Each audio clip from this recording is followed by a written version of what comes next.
Halo profesional, berjumpa kembali di channel YouTube saya, Jonsal Afonso, trainer profesional. Dalam serial video training tentang time management series, saya akan sharing ke Anda terlebih dahulu mengenai mitos-mitos tentang time management, apa saja konsep-konsepnya. Nah, itu yang saya akan sharing ke sahabat sekalian. Dan ini penting sekali bagi profesional agar jauh lebih sukses dan lebih baik dalam mengolah waktu Anda. Oleh karena itu, sahabat sekalian, saksikan video ini sampai selesai.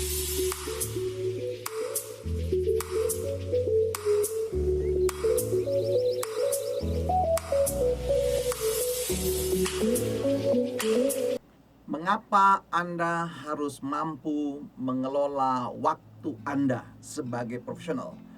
Ini penting sekali sahabat sekalian, karena waktu itu terbatas sekali. Waktunya kita hanya memiliki 24 jam kalau secara total. Tentu dalam dunia kerja Anda diberi waktu 8 jam. Kalau dalam normal, kalau Anda lembur bisa 10 jam atau bahkan 12 jam. Itu aja yang kebanyakan dilakukan. Nah, jadi pertama, waktu itu sesuatu yang terbatas. Karena terbatas, maka perlu sekali di-manage, dikelola dengan baik. Supaya apa? Supaya Anda bisa bekerja lebih cepat, lebih efisien. Itu pertama. Yang kedua, meningkatkan kualitas kerja Anda dengan waktu yang baik, begitu ya. Dan berikutnya, hal yang ketiga ya, meningkatkan kepuasan Anda dalam kerja dan juga membuat Anda lebih bahagia dalam hidup Anda, kan begitu. Lalu berikutnya apa? Mengurangi stres, krisis ke tingkat yang lebih rendah lagi. Dan ini tantangan sahabat sekalian, yang mengapa Anda harus punya kemampuan time management. Dan juga perlu diperhatikan baik-baik bahwa waktu 24 jam sama semua. Cuman ada seseorang gitu ya, ada profesional yang lain dalam waktu 24 jam itu dia bisa punya bisnis, ada yang 5, ada yang 10. Bang, kalau ada konglomerat itu banyak bisnisnya, tapi dia bisa mengelola dengan baik sekali sahabat sekalian, dan mereka bisa sukses. Nah, ini berarti apa? Kemampuan time management. Nah, ini yang perlu Anda perhatikan. Mungkin Anda hanya 8 jam, tetapi itu juga berat sekali begitu ya. Anda pikirkan itu para pengusaha yang punya 100 perusahaannya, punya 20 perusahaannya, begitu sosialnya banyak dan seterusnya. Nah, nih mari kita belajar dari orang-orang hebat time management. Jadi Anda harus punya kemampuan time yang baik. Lalu mitos yang lain adalah kadang-kadang dalam time management begini. Jadi sesuatu kinerja yang optimal itu dalam situasi terdesak. Jadi kepepet dulu baru Anda bekerjanya bagus. Nah, itu mitos-mitos yang salah. Salah satunya adalah kalau terdesak baru keluarlah kemampuan Anda dalam time management. Lalu yang kedua adalah juga begini, mitos yang salah ya dalam pola waktu, yaitu mau hasilnya baik ya kerjakan sendiri. Ya, semuanya harus kita kerjakan sendiri. Anda nggak bisa mendelegasikan, nggak bisa share kepada anak buah Anda begitu ya, atau share kepada sahabat-sahabat yang lain. Jadi semua harus karena saya yang menentukan. Berarti itu satu mitos di waktu. Kemudian juga hanya satu cara yang tepat.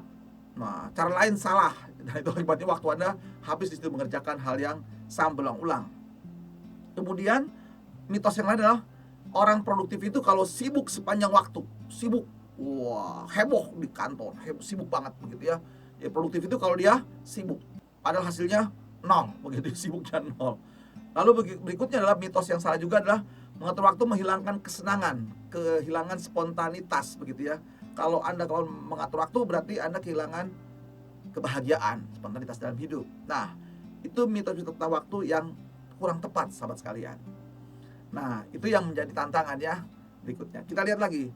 Pada waktu adalah hidup. Nah, ini perlu baik-baik ya.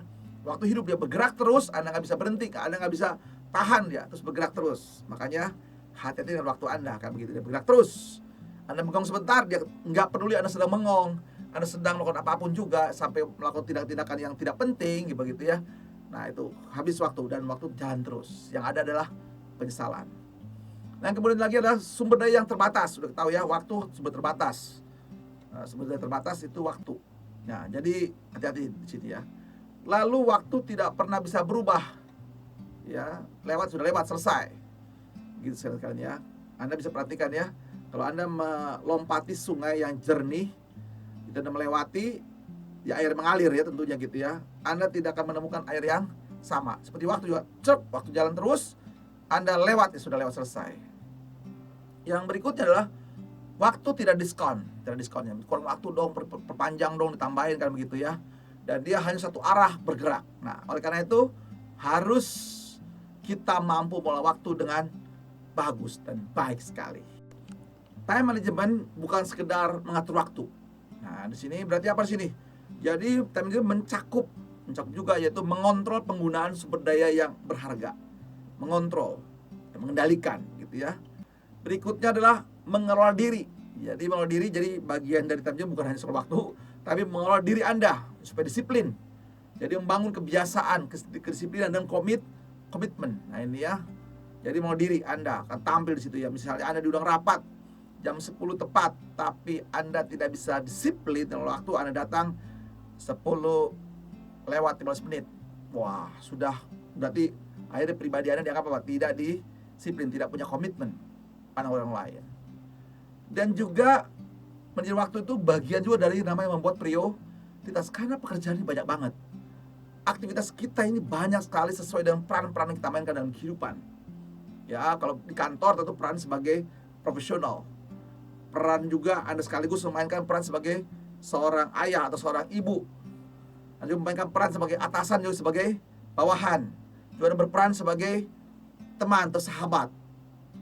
Lalu apalagi banyak peran yang dimainkan. Dan setiap peran itu menuntut waktu perhatian. Berarti apa? Harus membuat prioritas Anda dengan baik. Nah, contoh misalnya, saat Anda bekerja, baru masuk kerja, tiba-tiba ada telepon dari rumah. Anak Anda sakit. Nah, Anda pilih yang mana? Tetap bekerja? Atau Anda pulang ke rumah untuk menemui anak Anda dan bawa anak Anda ke rumah sakit? Karena di rumah tidak ada siapa-siapa. Ya teman-teman sekalian ya, tidak mudah. Tapi kalau Anda mengatakan keluarga nomor satu, maka Anda akan milih keluarga daripada kerjaan. Jadi tergantung. Nanti saya akan jelaskan membuat namanya strategi prioritas dalam mengelola waktu Anda. Oleh karena itu sahabat sekalian, saksikan video ini sampai selesai dan selalu ingat untuk subscribe, klik loncengnya, beri tanda like, kasih komen positif dan share video ini kepada sahabat Anda lainnya yang membutuhkan topik pelatihan tentang time management ini. Dan juga saya tentu lebih semangat lagi produksi video-video training lainnya. Indikator ketika Anda mampu mengelola waktu. Nah ini ya, kalau indikatornya buruk teman-teman, tadi kalau bagus kan produktivitas meningkat, Anda merasa bahagia bekerja, lalu semua pekerjaan, semua kualitasnya bagus, dan juga Anda dinilai orang yang disiplin dan produktif.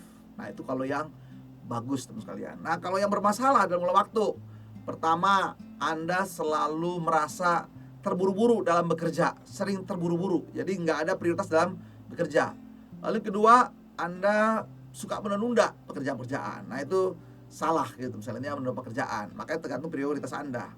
Lalu produktivitas, motivasi, semangatnya rendah sekali, sahabat sekalian ya. Nah itu karena yang tidak baik ya. Sulit menetapkan tujuan dan prioritas. Lalu juga bisa kurang sabar. Dan akhirnya Anda bisa frustrasi. Nah itu indikator-indikator ketika Anda tidak bisa mengelola waktu. Nah oleh karena itu sahabat sekalian, perlu kita mengelola waktu dengan baik sekali. Bagaimana mengelola waktu? Mungkin waktu sudah Anda hadapi dari sejak masa kanak-kanak sampai sekarang jadi profesional. Seperti biasa teman sekalian ya, waktu kita mulai dari saat kita tidur malam. Nah, malam tidur, tergantung tidur jam berapa kan begitu ya. Tidur, kemudian Anda bangun, lalu persiapan pribadi Anda, apapun itu ya, yang sifatnya personal. Lalu Anda siap untuk bekerja. Setelah bekerja, nah itu ya, setelah bekerja Anda kembali lagi kan ya, pulang bekerja, nah itu lain-lain. Lalu kembali lagi tidur. Nah ini yang perlu kita kelola dengan baik, yaitu bagaimana 24 jam Anda bisa optimal, bisa efektif mengelola waktu Anda. Ya tentu dari kegiatan kita kan ya, bangun tidur, kemudian persiapan mandinya, persiapan lalu sholatnya atau sembahyang atau saat teduhnya, gitu teman-teman ya. Anda atur waktunya di sini. Lalu berapa menit itu mesti kita hitung teman-teman sekalian ya. Lalu kemudian preparasi Anda dari mulai bangun tidur, kegiatan ibadah, kegiatan persiapan pribadi, mandi, persiapan periksa pakaian baju, sekalian memilih baju, wah, lalu make up bagi wanita dan seterusnya, itu berapa lama sekalian ya. Anda hitung coba. Lalu setelah itu Anda siap-siap menuju ke lokasi pekerjaan. Berapa jam Anda butuhkan untuk sampai ke lokasi pekerjaan. Nah, baru kemudian di situ mulai bekerja. Berapa jam Anda bekerja? Apakah 8 jam normalnya? Dan seterusnya. Nah, itu nanti kita lihat ya. Lalu berikutnya, setelah Anda bekerja, Anda mesti pulang ke rumah. Nah, ini lihat ya, jam berangkat sama berapa lama Anda berangkat ke kantor, lalu sekarang pulang ke kantor dari kantor. Nah, itu kita lihat ya, apakah Anda langsung pulang ke rumah atau Anda kegiatan sosial lainnya. Karena kan sekali lagi peran Anda kan banyak, bukan hanya peran sebagai seorang kepala keluarga atau sebagai ibu rumah tangga, kan begitu ya. Anda bisa bergaul dengan teman-teman Anda dalam kepentingan berbagai macam. Nah, setelah itu ada kegiatan lain-lain, lalu kembali lagi ke rumah, ada persiapan lain-lain bertemu dengan keluarga. Berapa jam Anda bertemu dengan keluarga? Nah, itu ya, diatur semua sekalian. Lalu sampai Anda persiapan pribadi, dan lalu siap-siap untuk istirahat kembali. Tidak mudah mengelola waktu. Sekali lagi, ada seseorang bisa mengurus 100 perusahaan, 10 perusahaan, tapi mereka masih punya waktu untuk kegiatan-kegiatan lain sesuai dengan perannya yang banyak tersebut. Tapi ada juga seorang yang hanya bekerja satu perusahaan, hanya 8 jam dia sudah pusing mengelola waktunya. Hati-hati mengelola waktu Anda.